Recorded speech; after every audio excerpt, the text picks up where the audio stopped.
In the last 9 years, we have lost 40% of the honeybee population on Earth. If the last honeybee were to die tomorrow, we would have world famine in 40 days. The Great Green Revolution is upon us, and if we nurture it, it will become a catalyst for change in a way we make energy, water, food, as well as a tool to revitalize our economy and the entire world economy. A lot of people don't realize this, but we have 160,000 linear miles of overhead transmission lines in the United States that need to be replaced tomorrow. Do you know why? Because they were installed in the 19th century and they're all cracked and corroded.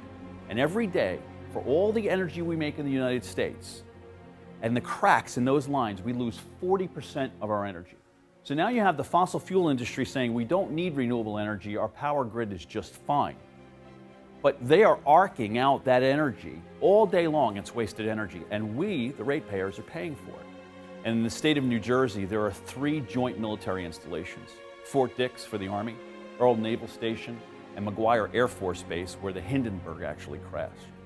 Superstorm Sandy brought the power down for Fort Dix for 5 days, brought it down for 3 weeks at Earl, and McGuire Air Force Base was down for almost 5 weeks. We passed legislation that stated that energy was such a national security issue here in the United States that every military installation in the United States needed to now be powered by renewable energy and off the power grid by 2021. We have the technology of the sun, which every single second that the sun shines, every second, it generates enough power to power every person on Earth for the next 9 million years, every second.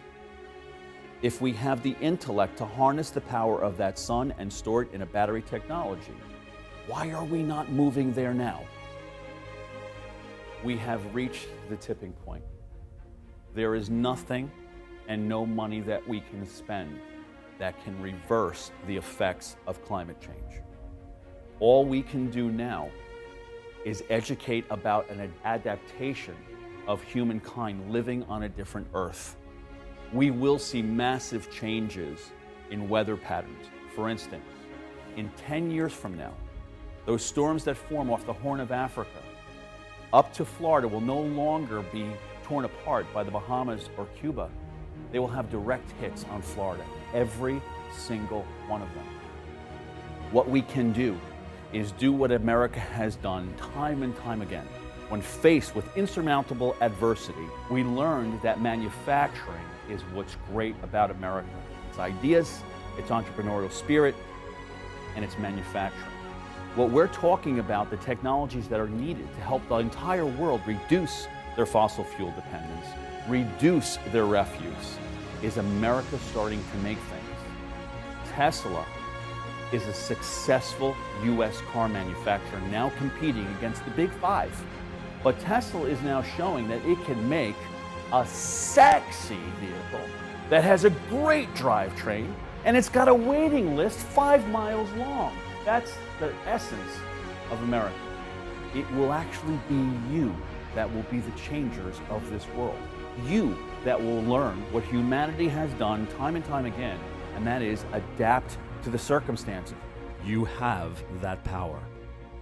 Thomas Jefferson said over 225 years ago, "Every generation needs a revolution." I welcome you all to the Great Green Revolution.